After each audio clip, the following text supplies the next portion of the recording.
Bienvenidos entonces a la nueva clase. Vamos a tomar ahora el ritmo de los predicadores. Amén. Vamos a usar los consejos que hay, digamos, disponibles para que nosotros aprendamos a usar nuestras habilidades para el servicio de la obra. Amén. Que yo creo que una de las cosas más difíciles que nosotros a veces no tenemos es que nos cuesta es hablar de la palabra al principio. Después uno hace todo lo demás, y uno después ya comienza la práctica, comienza el ejercicio de la palabra, y tú después ya tienes todo en tu mente. Yo siempre admiro a Eva, es una máquina para tener versículos bíblicos, pero a mí me cuesta tener la retención de los dice memoria. Yo de repente tomo algunas partes de los versículos y las uso porque son las que esencialmente me acuerdo que para aplicar al mensaje que estamos nosotros predicando. Una de las cosas que nos cuesta a nosotros siempre ha sido el tema de la administración de la palabra. Hay un versículo bíblico en el libro de Mateo que dice que si nosotros no hablamos, las piedras, ¿se acuerdan de ese versículo? Las piedras hablarán. Entonces, hay una historia, hay un pastor que era una persona que le gustaba hablar de Cristo, era muy apasionado a predicar, y se paraba en las plazas, se paraba enfrente de donde hubiera un lugar donde pudieran poder predicar la palabra, la predicaba. Y hablaba con denuedo de la palabra del Señor y las buenas nuevas del Señor Jesucristo. Y un día lo llevan preso. Se lo llevan preso porque ya aburrió a los vecinos, porque siempre paraban enfrente de un edificio y empezaba a gritar que se arrepintieran de sus pecados, porque Dios en algún momento se tenían a presentar delante de Dios y tenían que estar preparados para eso. Entonces, una vecina maldadosa dijo: llamar a los carabineros por ruidos molestos, y se lo llevan preso. Llega a la celda y empieza a predicar adentro de la celda donde lo tenían. Estaban todos sentados en el rincón y el hombre predicando, los tenía todo aburrido. Todo aburrido ya, porque ya no predicaban, ya los tenía cansados de tanto mensaje. Y el oficial dice: ya, mire, usted, le dice un sargento, agarre a este tipo y póngalo afuera y que hable y que todos se rían de él, porque ya acá adentro ya no lo aguantamos.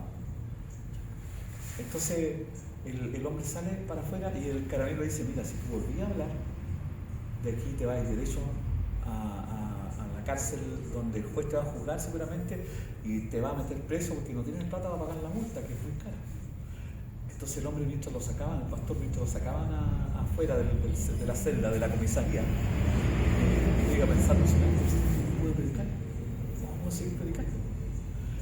Y sale de la celda y ve a un hombre que va caminando por allí y el suboficial al lado de él, esperando que él hablara para decir: ya, listo, lo tenemos, vamos, ya hay que llevarlo al juzgado para que pague la multa. Y ve a un hombre que venía a ver así. Y hacía así. Ese pastor, claro, así como. Y el tipo que iba al frente dice: ¿qué le pasa a este? ¿Por qué está con un carabinero? Y se acerca donde el carabinero, y se acerca donde estaba él, y él le sigue diciendo así. Y el tipo le dice: ¿pero qué le pasa a él? Pues que este nos tiene aburrido. Lo que pasa es que adentro ya nos tenía aburrido de lo que estaba hablando. ¿Pero qué está diciendo? Te está diciendo que si tú no te arrepientes, te vas a encontrar con Dios en el cielo. ¿Quién terminó predicando? ¿Me entienden? El Señor nos da la oportunidad de predicar. Amén. Pero a veces, si no predicamos nosotros, una piedra. Otra persona lo hace por nosotros. Amén. Amén. Wow. Entonces, mira, hay una situación que nosotros siempre debemos entender. La palabra de Dios es un elemento que permite cubrir un montón de situaciones que el hombre tiene: psicológicas, emocionales, físicas, intelectuales. La palabra es capaz de desarrollarnos de una forma que nos permite enfrentar al público, enfrentar a la gente, nos da inteligencia para resolver problemas. Porque la palabra, si tú la lees de la perspectiva de un libro natural, te das cuenta que tiene referencia para todo. Todo. Nosotros encontramos situaciones muy críticas en la Biblia, como también algunas muy jocosas, muy alegres. O encontramos situaciones que nos provocan un conflicto, o también nos encontramos con una palabra de esperanza, de vida, de ganas de hacer algo para Dios. De libertad. Mira, recorramos un poco la Escritura. Nosotros encontramos, por ejemplo, que la Biblia responde una de las primeras 3 preguntas que la filosofía tiene. ¿Alguien sabe lo que significa filosofía? Esencialmente significa pensar para encontrar respuestas. Es el estudio de la sabiduría, del conocimiento para encontrar respuestas. Entonces, la filosofía basa sus principios en 3 preguntas. ¿Quién soy? ¿De dónde vengo? ¿Y a dónde voy? Esas son las 3 preguntas que la filosofía intenta explicarnos. Pero como deja fuera a Dios, utiliza muchos elementos que tienen que ver con el pensamiento. Algunos filósofos son no creyentes, entonces enseñan, intentan responder esas preguntas a través de la ciencia. El famoso Big Bang, que venimos apoyan la idea de la evolución, porque intentan responder esas preguntas que todos los seres humanos tienen. Y por más que hayas nacido en África o en China, siempre te va a preguntar, bueno, ¿para qué estoy en este mundo? ¿Qué estoy haciendo aquí? ¿Cómo llegué aquí? ¿Qué permitió que yo tuviera vida? Porque en algún momento las preguntas existenciales, hermano, nos hacen tomar decisiones, como por ejemplo, creer o no creer, involucrar a Dios en nuestra vida o dejarlo fuera. Entonces, cuando tú tienes estas disyuntivas, el pensamiento intenta buscar respuestas. Pero con la Biblia nosotros respondemos las primeras 3 preguntas de la filosofía sin necesidad de tener una discusión muy profunda o acabada con alguien que tiene una posición diferente a nosotros, porque la Biblia afirma que Dios nos hizo. Amén. Amén. Eso es lo primero que hace la Biblia. La Biblia dice, tú estás aquí porque alguien te creó. La primera pregunta es, ¿de dónde vengo? ¿Cierto? ¿Quién me creó? Dios. La Biblia te responde esas 2 primeras preguntas. Más encima, después te responde hacia dónde vas. Tú vas a un camino de eternidad en el que tú tienes que decidir o creer o no creer, o aceptar la evidencia que la Biblia te da con respecto a la existencia de Dios, o seguir creyendo que tú eres más inteligente que Dios. Por eso es que la Biblia dice, habla en ese párrafo en el libro de Salmos, que necio es aquel que dice no hay Dios. Porque es imposible. El libro de Romanos, capítulo 2, capítulo 3, Pablo dice que aún lo creado, o sea, todo lo que nosotros vemos con nuestros ojos, que están siendo percibidos por nuestros sentidos, indican que hay alguien que se propuso a pensar cómo crear todo lo que existe. ¿Cómo te explicas tú, por ejemplo, que las condiciones para que nosotros tengamos líquido en nuestro cuerpo vengan del agua, que está perfectamente equilibrada para no hacernos daño, sino para ayudar?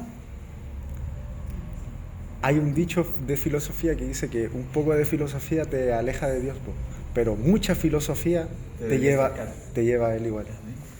Porque el pensamiento, cuando nosotros lo limitamos, esto es lo que quiero, el segundo punto que quiero que entiendan, que cuando nosotros limitamos a Dios en nuestros pensamientos, limitamos nuestra fe en la Escritura. Amén. La Biblia, chiquillo, la Biblia no es solamente un libro de fe, tiene evidencias. Hay evidencias arqueológicas que afirman que la Biblia tiene respaldo, que no es un libro que fue inventado, que no tiene ideas locas, como por ejemplo, comparando la Biblia con los escritos hindúes. Ellos dicen, en el hinduismo, enseñan de que la tierra es plana, es una especie de plataforma que está puesta sobre una tortuga, y que cuando la tortuga se mueve ocurren los terremotos. Ya, eso es mitología. Y después nos vamos a otro extremo. Los más sabios de nuestros tiempos fueron los griegos, ¿cierto? Pero en su mitología ellos decían que Atlas, que era un dios muy fuerte, tenía el mundo puesto sobre sus hombros. Entonces cuando él se cambiaba de hombro, el mundo, ocurrían los terremotos. Hay una estatua Atlas se llama, que sale con una rodilla y con el mundo. Exacto, ese es el famoso Atlas, el dios que sostiene el mundo. Pero la Biblia no utiliza ese tipo de elemento mitológico. La Biblia es la primera en enseñar en el libro de Job que la tierra pende sobre la nada. Y eso se descubrió cuando empezamos a ir al espacio, que la Tierra está girando o está sostenida sobre la nada. Nada sostiene la Tierra. No hay un Dios, no hay una plataforma, no hay un tipo que lleva el mundo. El mundo gira y existe sobre la nada, en el espacio. ¿Quién lo dijo primero? La Biblia. Los astrónomos, después de la ciencia, comenzaron a aceptar que esta era una cosa que la Biblia ya lo había dicho. El ciclo del agua fue un elemento que se descubrió hace los años 1900. El ciclo del agua, me refiero yo, de que se descubrió que el agua en un estado era gaseoso, después era sólido cuando se convertía en nieve, y después era líquido cuando la nieve se derretía y llegaba al mar. Proverbios dice, él dice que las nubes producen la lluvia llega a las cordilleras y la lluvia trae el agua hasta el mar. Está hablando del ciclo del agua 2600 años antes que fuera descubierto. ¿Se dan cuenta? La Biblia es un tratado de ciencia. Es un tratado de ciencia. Nosotros encontramos, por ejemplo, las primeras evidencias del tema del genoma humano. Dios te bendiga, Marta. Disculpe, buenas tardes. No, tiene que mirarle para que el Señor les bendiga. Amén. Entonces, las primeras evidencias que nosotros tenemos de la ciencia avanzada con respecto al ADN lo encontramos en la Biblia. Cuando se descubrió el ADN en los años 1960, el círculo de la vida, la genética, digamos, que explica cómo funciona el ser humano, el genoma humano, que es la base que nos permite entender la formación química del ser humano, lo que nosotros somos como cuerpo físicamente y químicamente, que fue descubierto en 1960. Entendimos que, por ejemplo, se descubrió ahí que el ADN está en los huesos, ¿cierto? El ADN está en la médula del hueso. Ahí está ese elemento de la médula ósea que permite que nosotros tengamos herencia. Los ojos de tu mamá, por ejemplo, el pelo de tu mamá, la cara bonita de tu mamá, todo. Y la inteligencia de su papá. Sí, pero ten paciencia, porque estoy hablando de la ciencia verdadera. Entonces, mira, encontramos nosotros que en la Biblia encontramos la primera operación genética que existe en el universo. ¿Saben ustedes que existe eso? No tenía idea. Bueno, habría que leer Génesis 1 y Génesis 2, cuando dice la Escritura que Dios hace dormir a Adán. ¿Y qué le saca a Adán? Una costilla. Venía una costilla, y con una costilla hizo aquel a la mujer, a Eva. Eso quiere decir que transmitió el ADN de Adán a Eva. ¿Por qué no la hizo de tierra? No la hizo de tierra. Por eso es que dice la Escritura, cuando Adán despierta del sueño y ve a la mujer que Dios le da, dice, esta es carne de mi carne y sangre de mi sangre. Encontramos la primera evidencia de que ya existía el ADN, que Dios no lo fue un descubrimiento que hizo el ser humano muchos siglos después, desde que Dios haya creado o hecho la primera operación genética en el universo. Y esas cosas nosotros las empezamos a descubrir en la Biblia, producto de que con el tiempo la ciencia no ha ido en contra de la Escritura, sino que la ha ido confirmando. ¿Sí? Otro hace unos meses consiguieron, la ciencia descubrió restos de los carros en el Mar Rojo. En el Mar Rojo, sí, hay arqueólogos que encontraron restos de los carros del faraón. Pero vamos a otro hecho científico. Mira, el libro de Salmos habla de que Dios ha hecho senderos en el mar. Nadie entendía ese concepto hasta cuando un hombre descubrió que en el mar hay corrientes. La corriente de Humboldt, por ejemplo, que es una corriente cálida que recorre toda América hasta Estados Unidos. Si tú siguieras ese sendero, llegas desde Sudamérica hasta Norteamérica. Es como la esta de Buscando a Nemo cuando va en la tortuga. ¿Te acuerdas ¿Sí? de esa? Eso se llaman, digamos, corrientes que entrelazan, comunican un continente con otro. Y a eso dio miles de años antes de que la ciencia descubriera que existían estos caminos en el mar, Dios los llama o Dios llama, o escribe en su palabra que Él hizo sendas.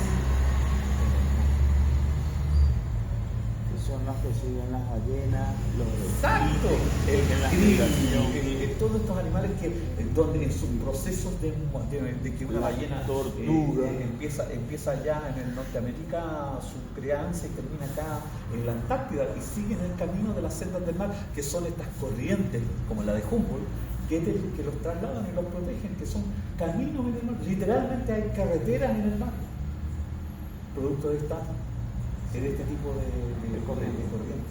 Entonces, tú empiezas a darte cuenta que la Biblia no es un libro cualquiera. No es un libro, oye, que a alguien se le ocurrió escribir por casualidad algo. La misma Biblia afirma, muchos años antes que Colón descubriera que la Tierra era redonda, el libro de Isaías dice: Jehová está sentado en su trono y la tierra y el círculo de la tierra es el resultado de sus pies. ¿Qué está diciendo ahí? Que la tierra es redonda. 2600 años antes que Colón dijera: sí, es verdad, es redonda. ¿Se dan cuenta que este libro, la Biblia, no es un libro cualquiera? No es un libro, digamos, que debamos tomarlo a la ligera. Por eso yo les digo, hay un poder en la Escritura. Hay un poder en la Escritura. Y ese poder es que cuando tú lees la Biblia con un corazón sincero, parece que la Biblia te lee a ti. Como que en un momento tú estás leyendo y comienza la Biblia a hablarte. Cuando tú estás en un momento, no sé si te ha pasado, que estás en un momento de angustia, de preocupación, de presión, comienzas a leer la Escritura y como que encuentras un pasaje que te calma toda la angustia de tu corazón. Estaba en un proceso y me levanto a las 6:30. Josué 1. Y te habló, y recuerda que te mando, te esfuerces, que seas valiente, que yo estaré contigo. Amén. Y desde ese día eso me quedó aquí. Eso es cuando nosotros comenzamos a tener una relación con Dios. Amén.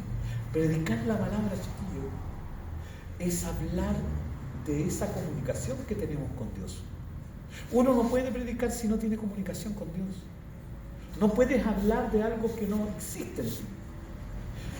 Podemos hablar desde el punto de vista teológico. La teología es el estudio de Dios a través de la Escritura y la evidencia. Pero todo ese material, si no está unido a una relación entre tú y Dios, lo que estás hablando es paja seca. Alguien comparó la Biblia como el pasto, porque la Biblia dice que en buenos pastos el Señor nos hará descansar. Y hablando de la Escritura, que es un alimento espiritual para nosotros, que nos compara como ovejas. Hay un tema ahí con las ovejas, se los quiero comentar así para que vayas tomando el peso de lo que estamos conversando. La Biblia enseña de que las ovejas somos nosotros llamados como ovejas de su prado. Somos llamados ovejas, que Él es el pastor y nosotros somos la oveja. Pero las ovejas tienen algunos detalles que necesitan explicación para entender por qué necesitamos un pastor. Las ovejas, por ejemplo, son medias ciegas. Por eso es que dice la Escritura que las ovejas oyen la voz de su pastor y le siguen. ¿Por qué? Porque las ovejas son medias ciegas. El pastor es el que tiene que estar preocupado de qué pastos darle. Porque las ovejas, como son ciegas, cualquier cuestión que piensen, que vean medio nebuloso que es pasto, se lo van a comer. Y no distinguen entre el pasto que es sano y la hierba que les va a llevar a la muerte. Lo segundo, las ovejas no pueden autocurarse como otros animales. Por ejemplo, el gato cuando está enfermo come pasto. El perro cuando tiene un problema estomacal come pasto. Pero una oveja no puede hacer nada. De hecho, no se puede rascar, no se puede bañar. No, la oveja es el animal más inútil que hay si tú lo dejas solo. De hecho, no hay ovejas silvestres. Cabras sí, cabras silvestres, cerdos silvestres, pero ovejas silvestres no hay. ¿Por qué? La oveja necesita a alguien que la cuide. La oveja, más encima, es sorda. No escucha muy bien. Por eso el pastor tiene una forma, un grito, un silbido especial que hace que las ovejas entiendan que ese es el pastor. Las ovejas tienen una capacidad de distinguir quién es el pastor real y quién es el pastor que no es su pastor.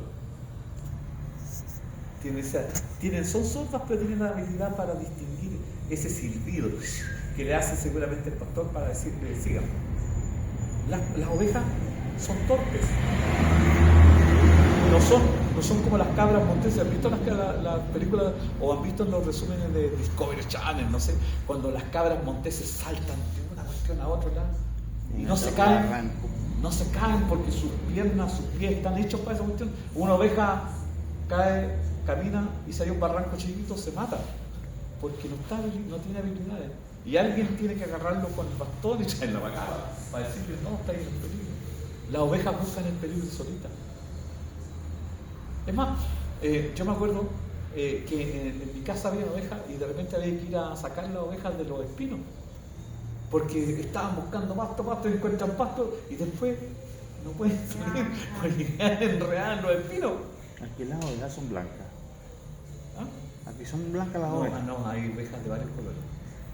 En Venezuela la mayoría de las ovejas son como el color de la madera. Sí, son cafecitas. Ajá. Sí.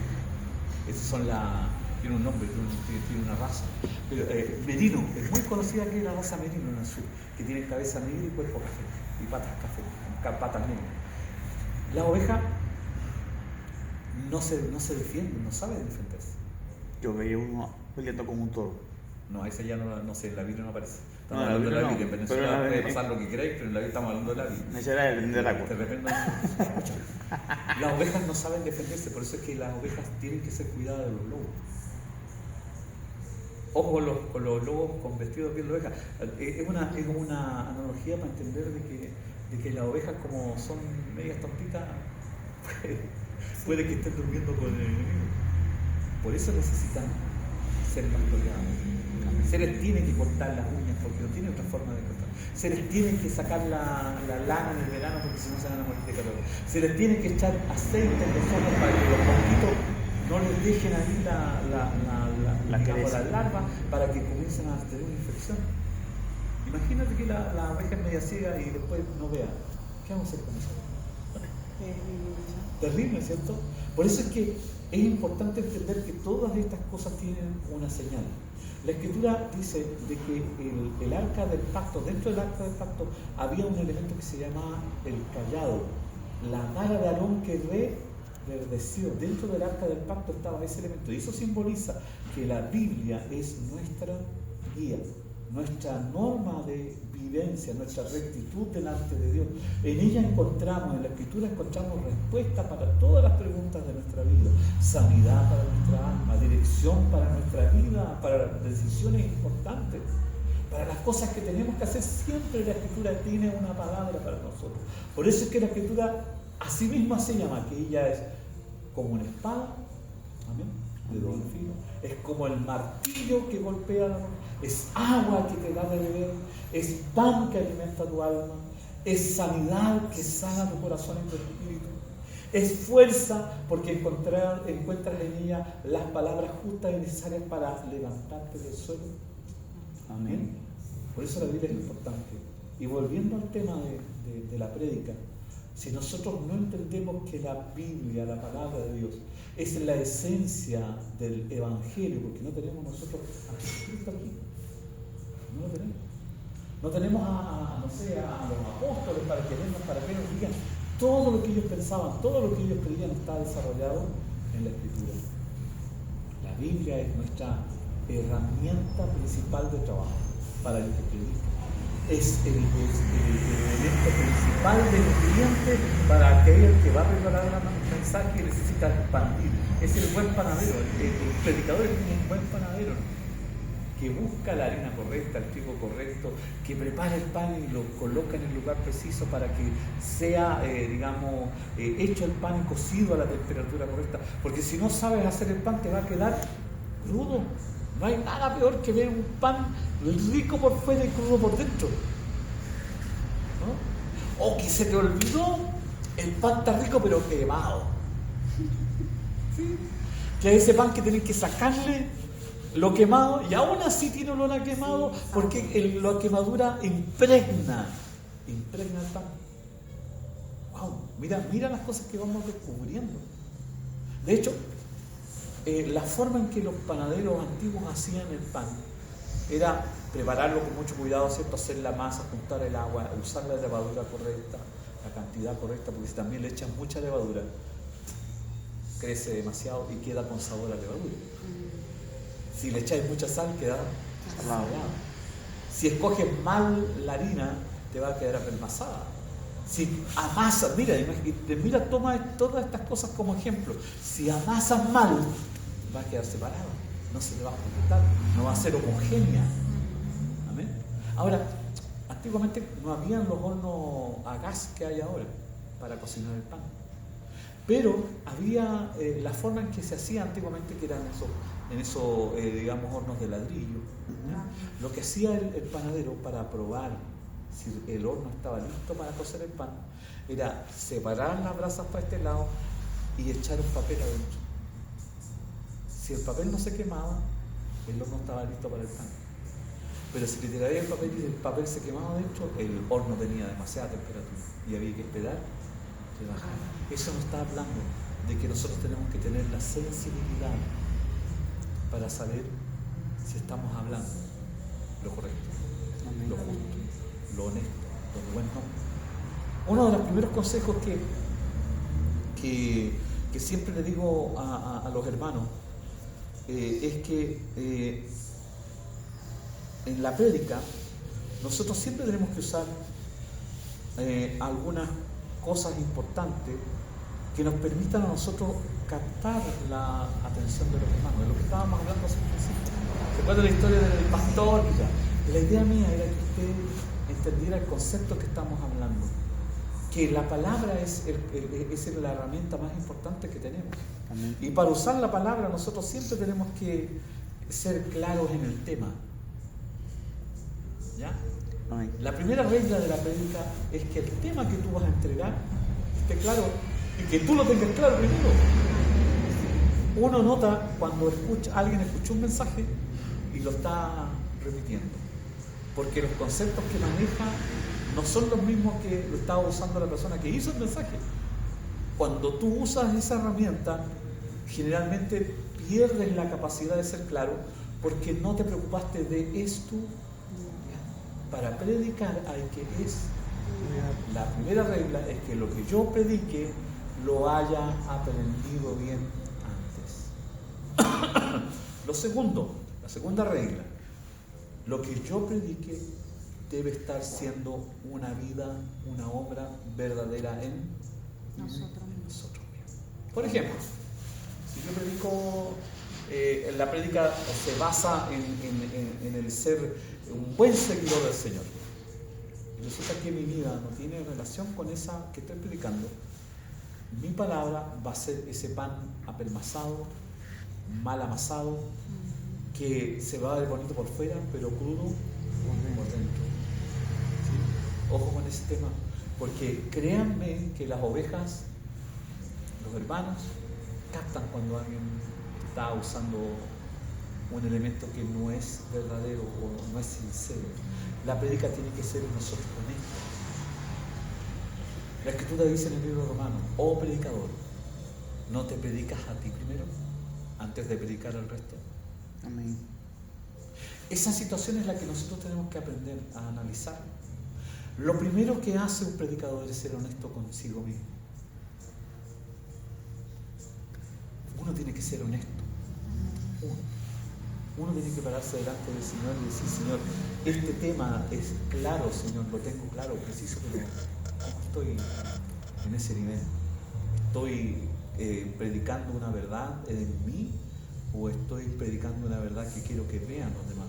Porque lo triste, como la Biblia es verdad, escúcheme, la Biblia es viva y eficaz, dice la Escritura, más cortante que una espada de dos filos. Está diciendo que esta palabra que nosotros usamos para predicar también nos va a medir a Porque con la vara que medís, será serás medido. medido.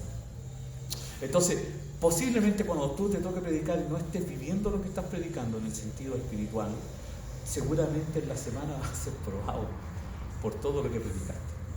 Por ejemplo, hablaste de que, hermano, no tenemos que ser enojones, tenemos que controlar nuestro carácter, y toda la semana eres probado en eso, para ver si te enojas o no. Porque justo te salió el tema del enojo y ya voy a hablarle esto, hermano, hoy día a una persona que era enojona, a través de esta palabra puede tratar de corregirlo, pero uno tiene que corregirse primero. Amén. Amén. Porque si no, la palabra Nos es corrige túnel. nosotros. Tú la tiráis. Por eso es que escuchen bien lo que por de repente nosotros decimos versículos que parece que lo entendiéramos, pero la verdad es que no lo entendemos. La Biblia dice que su palabra, hablando de la Biblia, su palabra nunca vuelve Vacía. ya. Si tú tiras un boomerang, ¿sí? Él vuelve. Se va a devolver. Y se va a devolver bien si tú estás bien. Si estamos mal, ¿qué va a pasar con eso? Vamos a pegar en la cabeza. Porque Dios es justo. Ahora, no es que Dios nos quiera castigar y destruir por estas situaciones. No, lo que Dios está intentando es que nosotros tomemos responsabilidad que debemos tener como buenos predicadores, como buenos expositores de la Escritura. Amén. Amén. Lo otro que estábamos hablando, y es importante tener como concepto claro, es que siempre debe haber, decíamos, que había que captar la atención de los hermanos. Nosotros tenemos diferentes formas de predicar, estilos se llaman. ¿Ya? ¿Se da cuenta? No voy a poner otro ejemplo, pero quiero que entiendan las diferencias. Pero por ejemplo, yo siempre utilizo algo, algún contexto alegre, para que tú digas, y después no, para que entiendas que después viene lo pesado y vayas a asumirlo. Otros hermanos utilizan, son más retóricos. Cuando se habla de retorismo, hablo de que ellos dicen, vamos a hablar de, no sé, de Juan 3:16. Juan fue discípulo de Jesús, murió en la isla, le hace una pequeña introducción histórica de lo que él quiere establecer como principio en lo que va a predicar. Eso se llama contextualizar, contextualiza lo que quiere enseñar. Amén. Esa es la segunda regla. La tercera es aquellos que utilizan, digamos, una especie de apertura, pues sea cuando tú empiezas un mensaje, a eso se le llama apertura, ¿ya? Apertura del tema. Utilizan una forma, digamos, llamémosle como llamado de atención. Hermano, yo voy a predicar hoy día esto porque yo he visto esta situación en la iglesia. Es un mensaje que tiene una apertura fuerte porque quiere corregir un pecado, ¿sí? Es diferente, y cada uno de los predicadores que predican en la iglesia, todos tienen... Es como Pablo en la isla, ¿verdad? Como Pablo en la iglesia de Corinto, cuando habla de los deberes. Exacto. Tiene una forma de introducción del tema porque recordemos que el segundo principio de la predica es que el mensaje siempre tiene que ser claro, entendible, comprensible. De repente nosotros tenemos conflictos con personas que predican y tienen un concepto muy como que bajan, tienen una revelación súper grande, cuando la responsabilidad del que predica es siempre colocarse al nivel de todos los que están escuchando la palabra. Amén. En comparación con los animales, en el zoológico, como decía un pastor, la iglesia es como un zoológico, tiene jirafas. Esos hermanos que tienen un pensamiento elevado, que ya crítico, ¿no? Teológicamente crítico allá arriba, que tienen, tienes que tener palabra para eso. También están los hermanos elefantes, que llaman, son grandes, poderosos, pero no tienen ningún conocimiento, solo es apariencia. También a eso tienes que tener una palabra, y tienes que tenerla a las ovejas, esas ovejas que no comen pasto así como las cabras que comen de arriba de los árboles, sino que recogen lo que está más abajo. Por lo tanto, nuestra predicación siempre tiene que buscar equilibrio. Yo no puedo impregnarme de una palabra intentando ser mejor que otros, porque eso sería competir. Y la Biblia, la palabra, no compite con nadie. La Escritura lo primero que nos enseña a nosotros es la humildad. ¿Por qué? Porque el conocimiento, hermanos, la Escritura enseña que el conocimiento no es para envanecerse, para ser una persona que diga, wow, yo tengo el conocimiento, o yo predico mejor que este, o mis palabras son mejor que...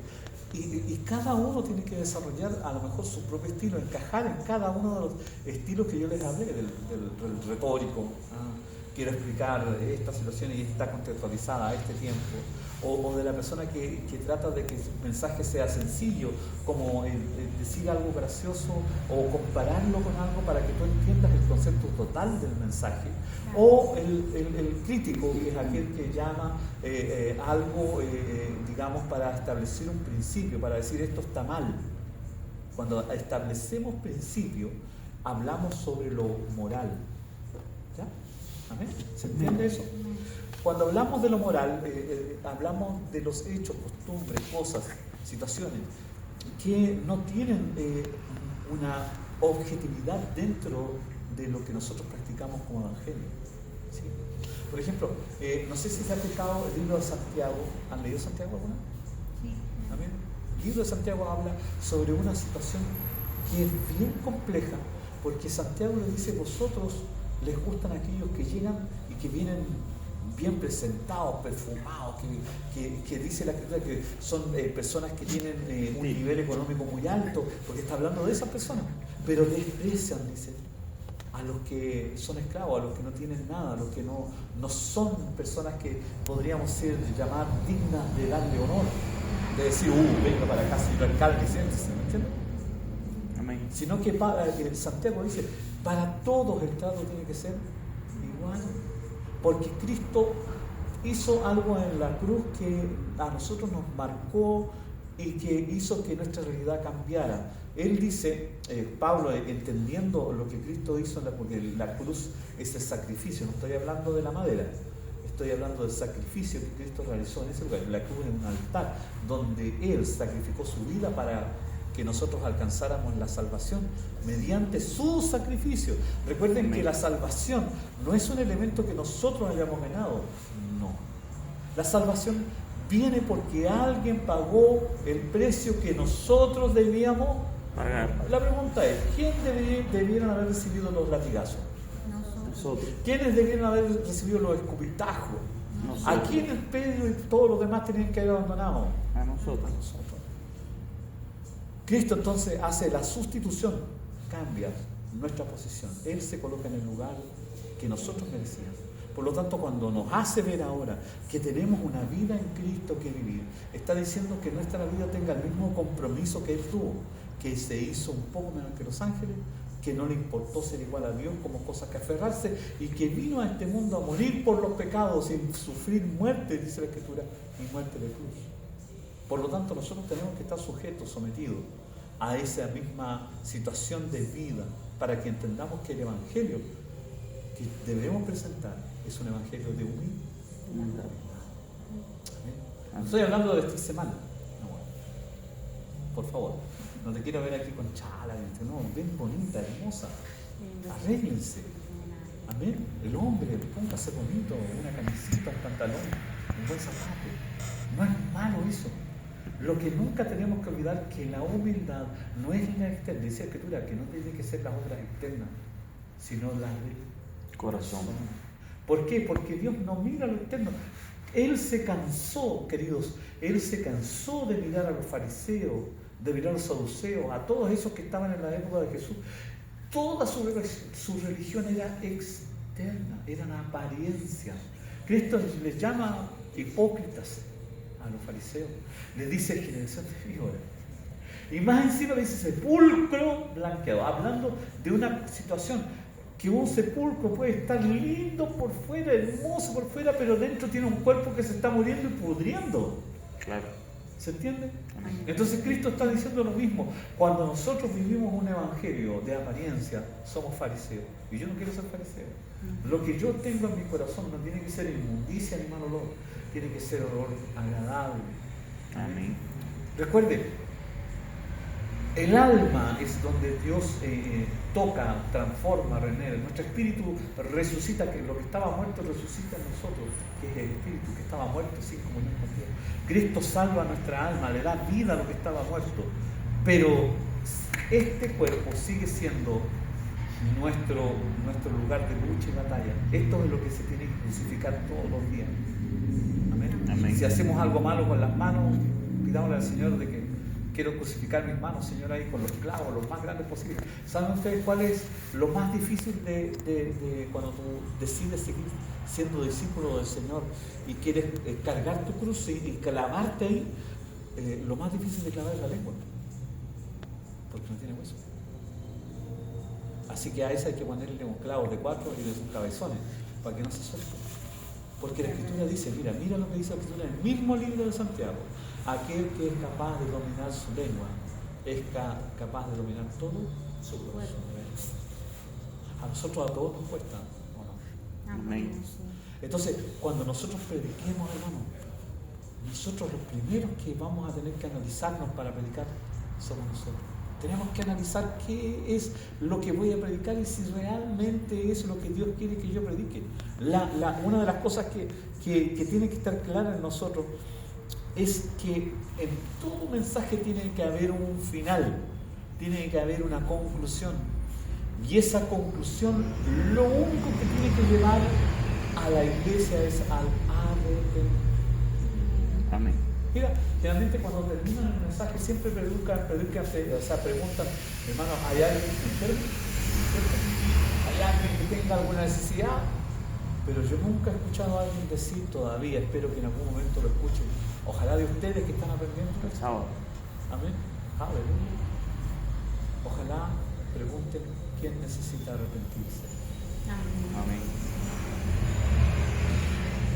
La prédica no es solamente una entrega de conocimiento. Quiero que eso lo aprendan desde ahora.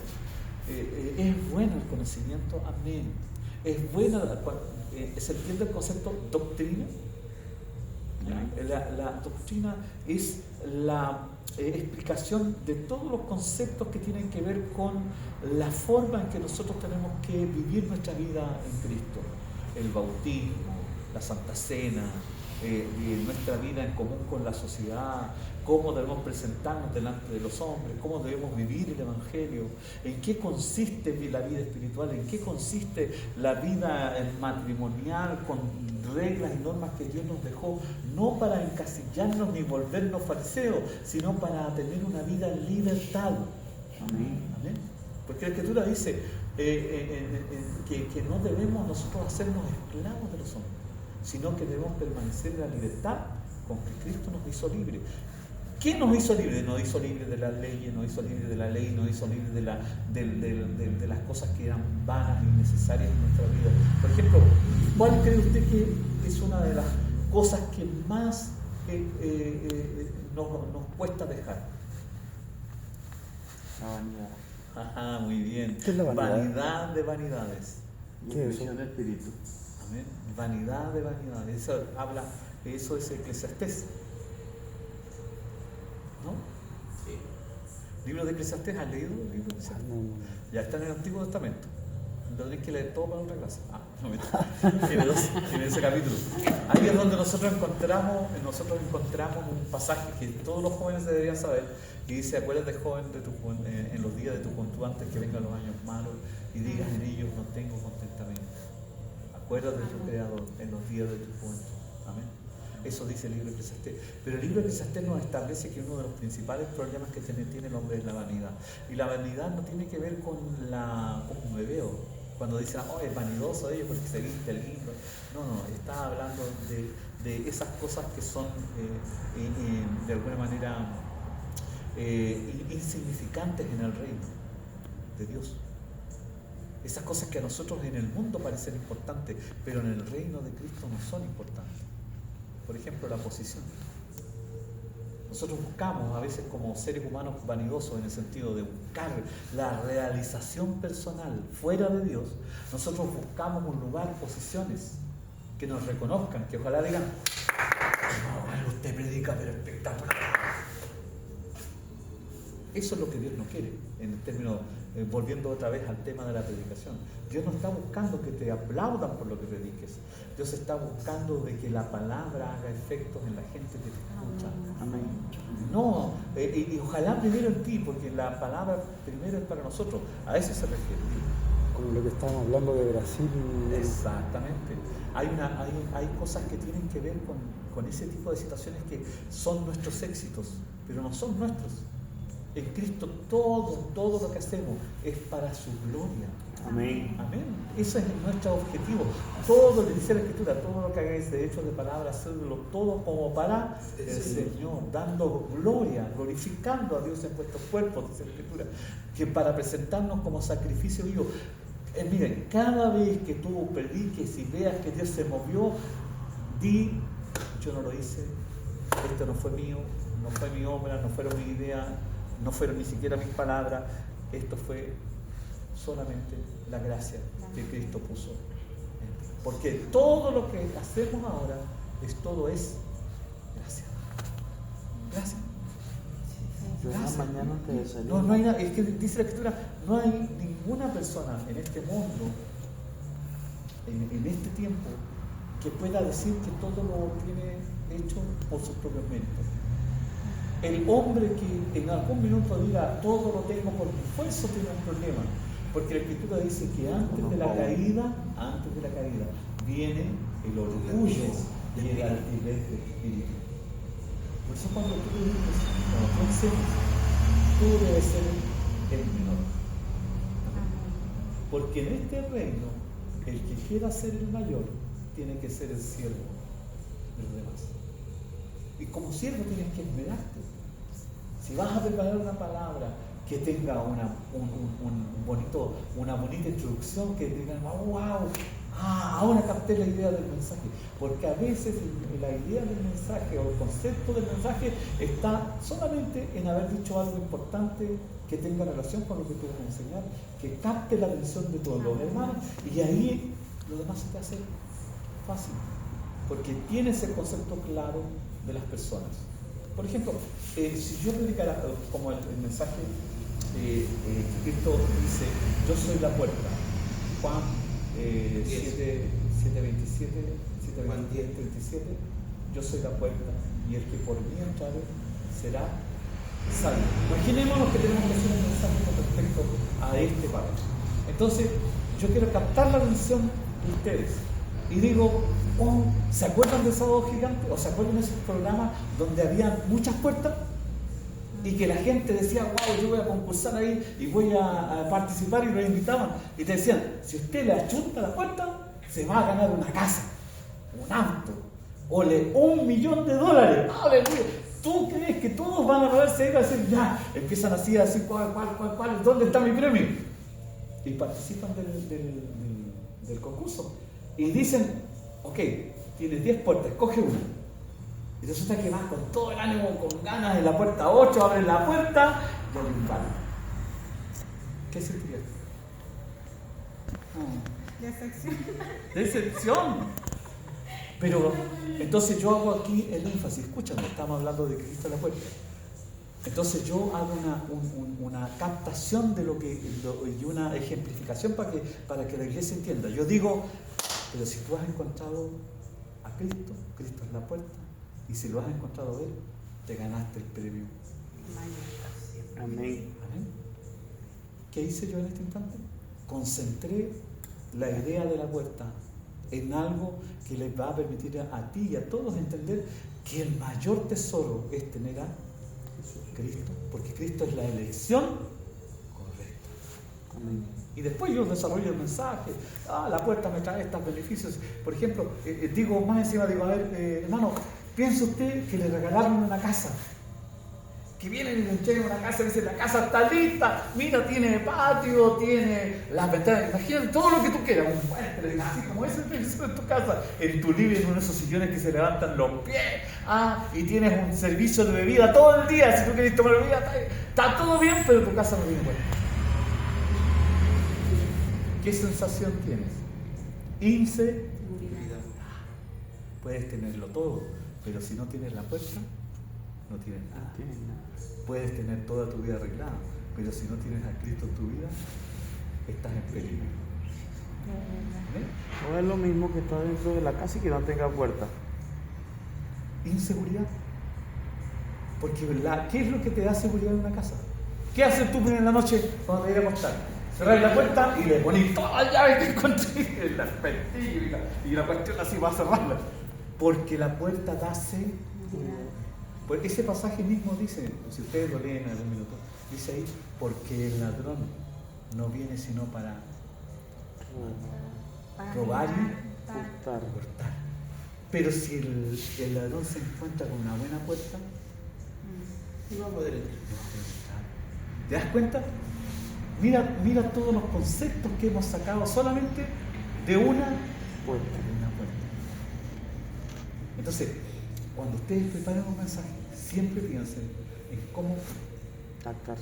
captamos esto. Y después no necesitáis más de 20 minutos, porque Dios te da las palabras justas necesarias para entregar un mensaje que a la gente lo deje, ¡guau!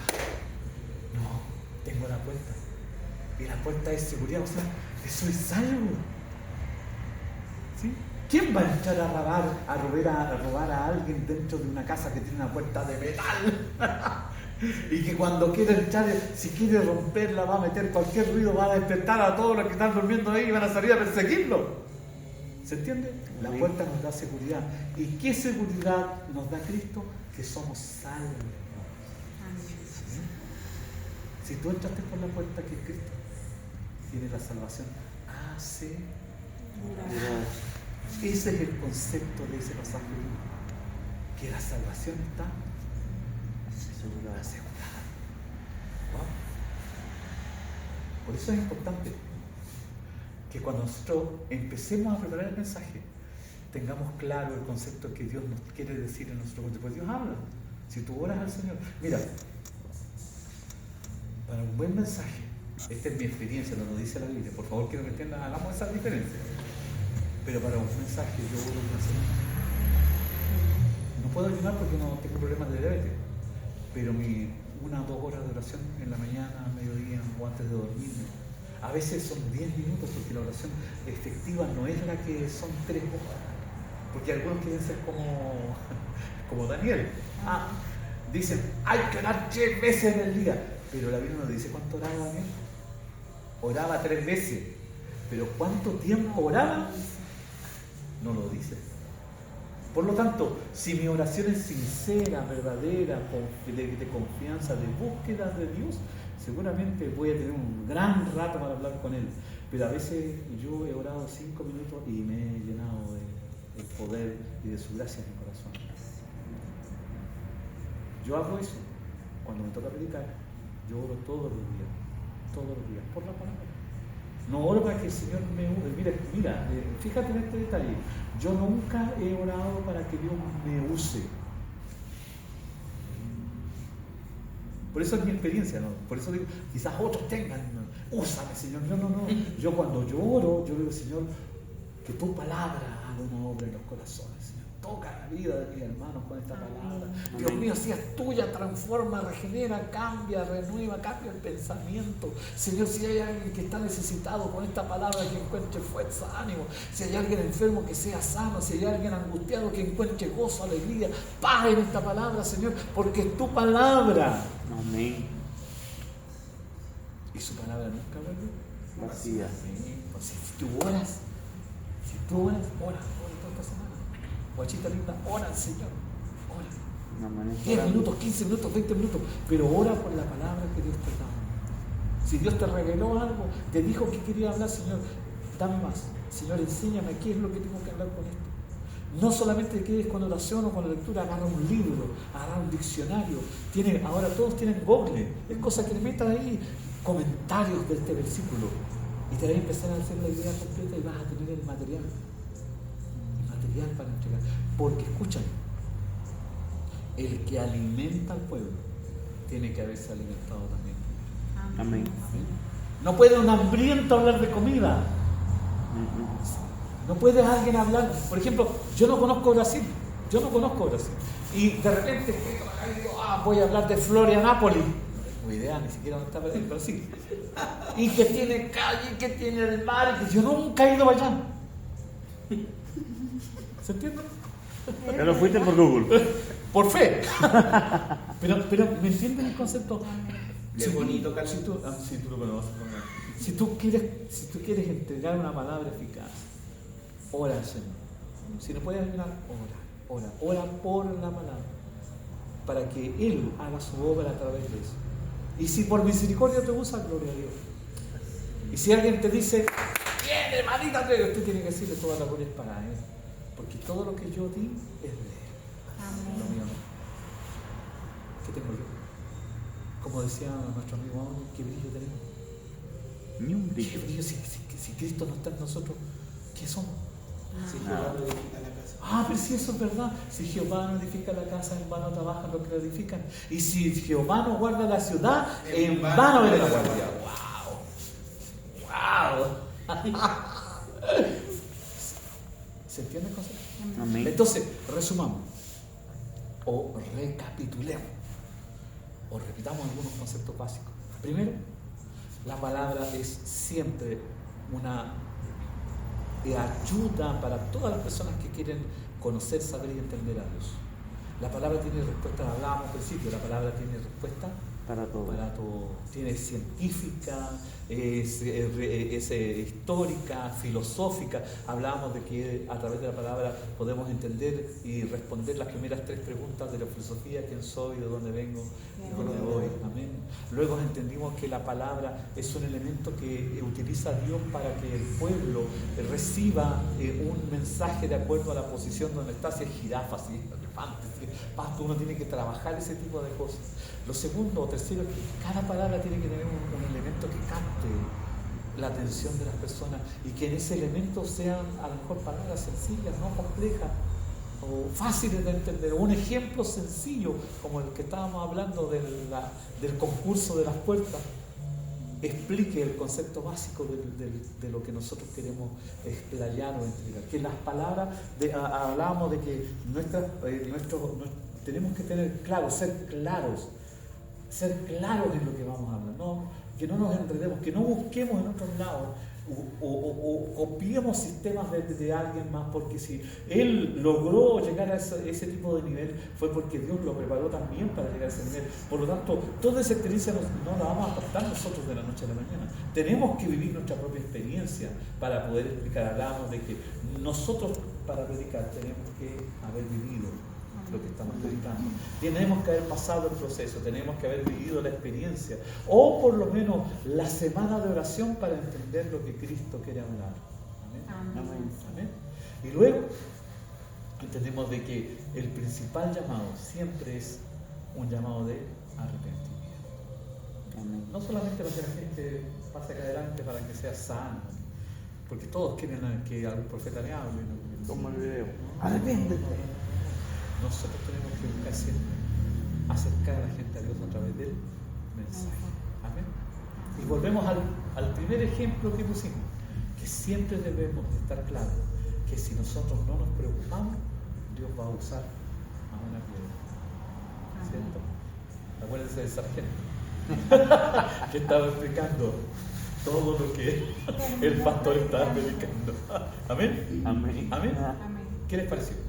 Excelente. Amén. Entonces, para la próxima clase vamos a profundizar otras cosas más con respecto al tema del mensaje, para que tú vayas teniendo herramientas.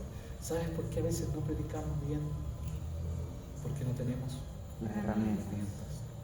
O sea, las herramientas las tenemos, lo que no sabemos es usarlas. Puede ser alguno que Tenemos la hable Biblia. bien. Que hable bien. Es que la Biblia es imagínate que es un instrumento. Es como la guitarra. Para sacarle las mejores notas, tenés que Saber tocarla. Afinarla. Hacer la guitarra. Es esto lo que a nosotros nos trae conocimiento. Entender esto es lo principal, la escritura. Tú debes saber lo que está aquí para poder explicarlo. ¿Y que eso se logra cómo? Leyendo. No puedes tener, te voy a contar la última historia para que se vaya con un pensamiento en esa mente hermosa que ustedes tienen. Amén. Amén. Un día un pastor fue invitado a almorzar, a cenar a una casa de una hermana. Y la hermana, para poder recibirlo lo mejor posible, ¿sabe lo que usó?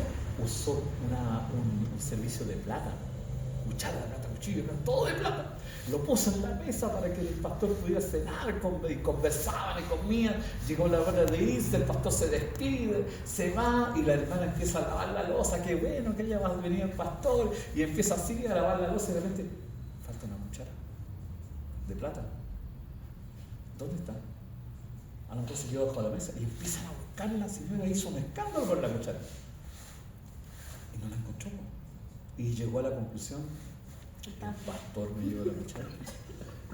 Y entonces dice: wow, ¿qué haremos? Y que yo, ¿cómo le voy a preguntar al pastor? ¿Cómo lo voy a ofender de esa forma? Ya, pasaron 2 o 3 semanas. Al mes siguiente dijo: ya, vamos a hacer un almuerzo y vamos a invitar al pastor.